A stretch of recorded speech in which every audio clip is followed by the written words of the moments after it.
আমরা আর এরকম কোন জুলুম বাংলাদেশে দেখতে চাই না, জোরে বলেন ঠিক কিনা? আর কেউ নতুন করে জালিম হোক আপনারা চান? আবার নতুন করে কেউ ফ্যাসিস্ট হোক আপনারা চান? এক দল আরেক দলকে নিশ্চিহ্ন করার রাজনীতিতে মেতে উঠুক এটা আপনারা চান? আমরা বাংলাদেশকে আদল দিয়ে সাজাতে চাই। আমরা এই 56,000 বর্গ মাইলের প্রতিটা ইঞ্চি মাটিকে কোরআনের আইন দিয়ে সাজাতে চাই। রাজি আছেন আপনারা? কারা কারা রাজি দেখান হাত তোলে আল্লাহকে। তোমার ভাঙলে তালা না, তোমার ভাঙলে তালা, বন্দে শহর খুলবে দুয়ার, জুলুমের কারখানা সব ভাঙবে রে ভাঙ কারাগার, না তোমার ভাঙলে তালা, বন্দে শহর খুলবে দুয়ার। অবিচারের স্থান ইসলামে নাই, জুলুমের স্থান ইসলামে নাই। আল্লাহ তাআলা বলেন যে আমি জুলুমকে নিজের জন্য হারাম করেছি এবং তোমাদের জন্য হারাম করেছি। বিশ্বনবী ফরমান, আল্লাহ তাআলা বলেন হাদিসে কুদসিতে, ইয়া ইবাদি ইন্নী হারামতু যুলমা আলা নাফসি ওয়া জাআলতুহু বাইনাকুম মুহাররামান ফালা তাযালামু। আমার গোলামেরা শোনো, নিশ্চয় আমি আল্লাহ তাআলা জুলুমকে আমি আমার উপরে হারাম করেছি, অনুরূপভাবে জুলুম করাকে তোমাদের উপরেও হারাম করেছি, ফলে ফালা তাযালামু, তোমরা একে অপরের সাথে জুলুম করো না। নির্দেশনাটা কার? খবরদার, জুলুমের সাথে আমাদের কোনো সম্পর্ক নাই। আল্লাহ তাআলা আদলের আদেশ দিয়েছেন, আদালতের আদেশ দিয়েছেন, সুশাসনের ন্যায় বিচারের আদেশ দিয়েছেন। ইন্নাল্লাহা ইয়ামুরু বিল আদল, আমাদেরকে আদল প্রতিষ্ঠা করতে হবে। জুলুমের সাথে ইসলামের কোনো সম্পর্ক নাই। আল্লাহ তাআলা জালিমদের জন্য কঠিন শাস্তি প্রস্তুত করে রেখেছেন। বিশ্বনবী বলেছেন, ইত্তাকি দাওয়াতাল মাজলুম ফাইন্না লাইসা বাইনাহু ওয়া বাইনাল্লাহি হিজাব। মাজলুমের কান্নাকে ভয় করো, কারণ মাজলুমের কান্না আর আল্লাহর মাঝে কোনো পর্দা থাকে না। আমরা আর নতুন করে কেউ জালিম হোক এটা চাই না, নতুন করে আবার কেউ ফ্যাসিস্ট হোক আমরা চাই না, এক দল আরেক দলকে নিশ্চিহ্ন করার রাজনীতি করুক আমরা চাই না। আমরা সুশাসনের বাংলাদেশ চাই, আমরা মানবিক বাংলাদেশ চাই, আমরা একটা সমৃদ্ধ বাংলাদেশ চাই, আমরা বিশ্বের বুকে সম্মান নিয়ে মাথা উঁচু করে দাঁড়াতে চাই, ঠিক কিনা বলেন? আল্লাহ বললেন, এটা যদি তোমরা চাও, একটা সমৃদ্ধ সমাজ যদি বিনির্মাণ করতে চাও, মানবিক সমাজ যদি বিনির্মাণ করতে চাও, আমি তোমাদেরকে সেজন্য প্রথমে আদালতের নির্দেশ দিলাম। ইন্নাল্লাহা ইয়া'মুরু বিল আদল, নিশ্চয় আল্লাহ তাআলা তোমাদেরকে ন্যায় বিচার সুশাসন এটার আদেশ দেন। সুবহানাল্লাহ। আদাল, ন্যায় বিচারের আদেশ আল্লাহ তাআলা কোরআনের বিভিন্ন আয়াতে দিয়েছেন। আল্লাহ তাআলা বলছেন, ইন্নাল্লাহা ইয়া'মুরুকুম আন তুআদ্দুল আমানাতি ইলা আহলিহা ওয়া ইযা হাকামতুম বাইনান নাসি আন তাহকুমু বিল আদল ইন্নাল্লাহা নি'ম্মা ইয়া'iযুকুম বিহি ইন্নাল্লাহা কানা সামিআন বাসীরা। আল্লাহ তাআলা বললেন, আল্লাহ আদেশ দিচ্ছেন, যে ব্যক্তি আমানতের হকদার তার হাতে তোমরা আমানত পৌঁছে দাও, আর যখন তোমরা বিচার কার্য করবে, বিচার ফয়সালা করবে, আদালতের সাথে করো। সুবহানাল্লাহ বলেন। ওয়া ইযা হাকামতুম বাইনান নাসি আন তাহকুমু বিল আদল, আদালতের সাথে করবা। আল্লাহ তাআলা বলেন, যারা জাজ হবে, বিচারক হবে, তাদের যদি বাদী বিবাদীর কারো সাথে শত্রুতা থাকে, কারো সাথে যদি কোনো ধরনের রেষারেষি থাকে, আল্লাহ বলেন বিচার কার্য করতে যে ওই শত্রুতা রেষারেষির কারণে আদালতের বাইরে যে অবিচার করে বিচার করো না। ওয়ালা ইয়াজরিমান্নাকুম শানাআনু কওমিন আলা আল্লা তা'দিলু ই'দিলু হুয়া আকরাবু লিত্তাকওয়া ওয়াত্তাকুল্লাহা ইন্নাল্লাহা খাবীরুম বিমা তা'মালুন। খবরদার, কোন জাতির প্রতি, কোন গোষ্ঠীর প্রতি, কোন গোত্রের প্রতি আক্রোশ যেন তোমাদেরকে ন্যায় বিচার থেকে দূরে সরিয়ে না দেয়, বরং আমি আল্লাহর আদেশ হলো ই'দিলু, তোমরা আদল করো, ন্যায় বিচার করো, সুবিচার করো, সুশাসন প্রতিষ্ঠা করো, হুয়া আকরাবু লিত্তাকওয়া, এটাই তাকওয়ার সবচেয়ে কাছাকাছি। সুবহানাল্লাহ বলেন। কোরআনের বিভিন্ন আয়াতে আল্লাহ তাআলা স্পেসিফিকলি ধরে ধরে বিচার করার সময় আমরা যেন আদল করি সেটা বলেছেন। কোরআনের কোন কোন জায়গায় আল্লাহ তাআলা এই আল আদ শব্দটা ব্যবহার করেছেন। আবার একই জিনিস ইনসাফ, সুবিচার, সুশাসন, ন্যায় বিচার, ন্যায় পরায়ণতা বুঝাতে আল্লাহ তাআলা কখনো কখনো আল কিসত শব্দটা ব্যবহার করেছেন। আওয়াজ করে সবাই বলুন আল কিসত। প্রিয় ভাইরা সবাই আওয়াজ করে আমার সাথে সাথে বলুন আল কিসত।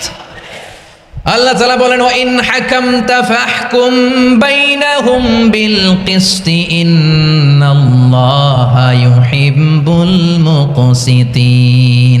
যখন তুমি বিচার করবে, বিশ্বনবীকে উদ্দেশ্য করে অ্যাড্রেস করে বললেন, নবী হে, ইহুদিরা কোনো বিষয়ে মীমাংসার জন্য যদি আপনার দরবারে আসে, যদি বিচার করতে হয়, খবরদার অবিচার করবেন না। ফয়সালা যেটা করবেন কিসতের সাথে করবেন, ন্যায় পরায়ণতার সাথে করবেন, কারণ ইন্নাল্লাহা ইউহিব্বুল মুকসিতিন, নিশ্চয় আল্লাহ রাব্বুল ইজ্জাত ন্যায় পরায়ণশীলদেরকে বড্ড ভালোবাসেন। সুবহানাল্লাহ বলেন।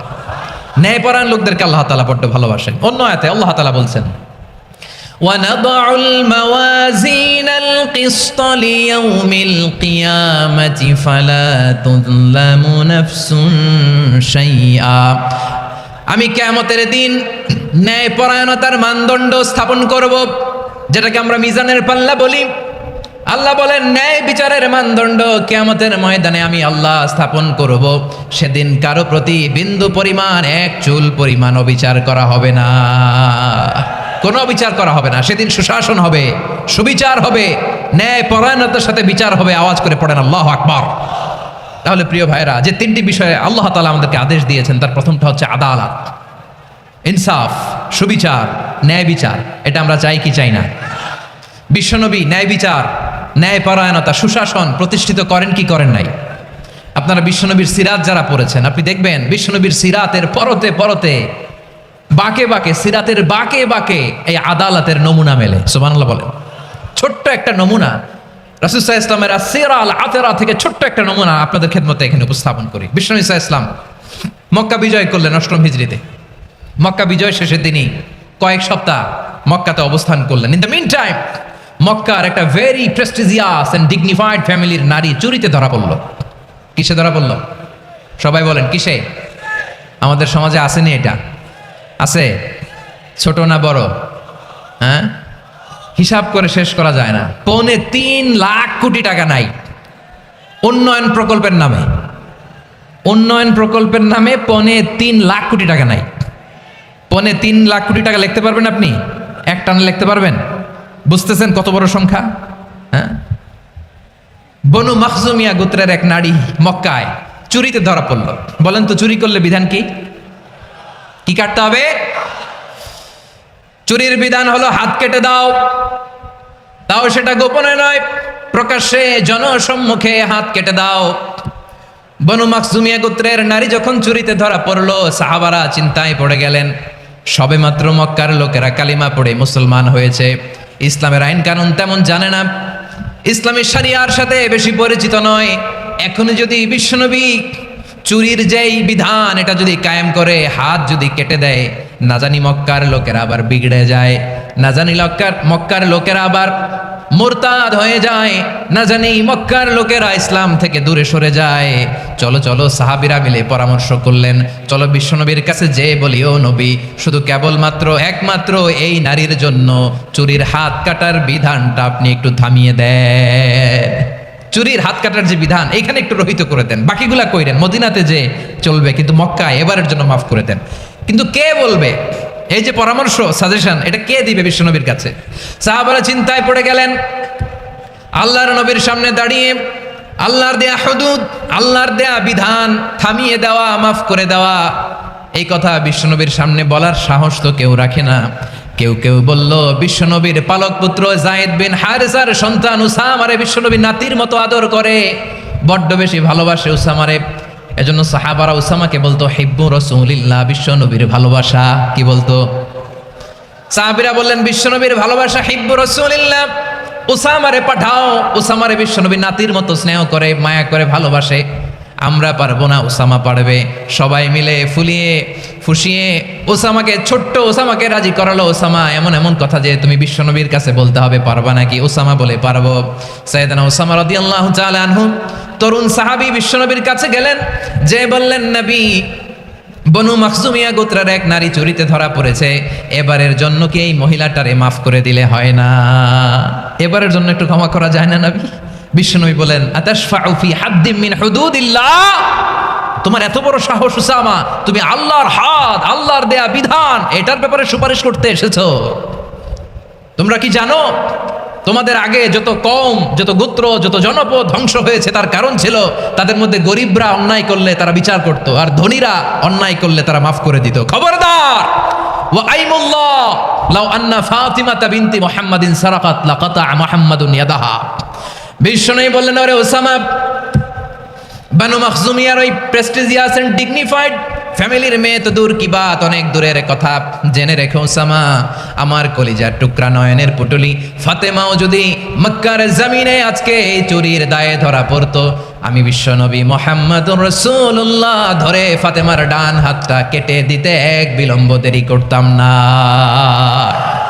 ইন্নাল্লাহা ইয়ামুরু বিল আদল, আমাদেরকে জাস্টিস শিখায় পশ্চিমারা, আমাদেরকে ইনসাফ শিখায়, আমাদেরকে সুশাসন শিখায়।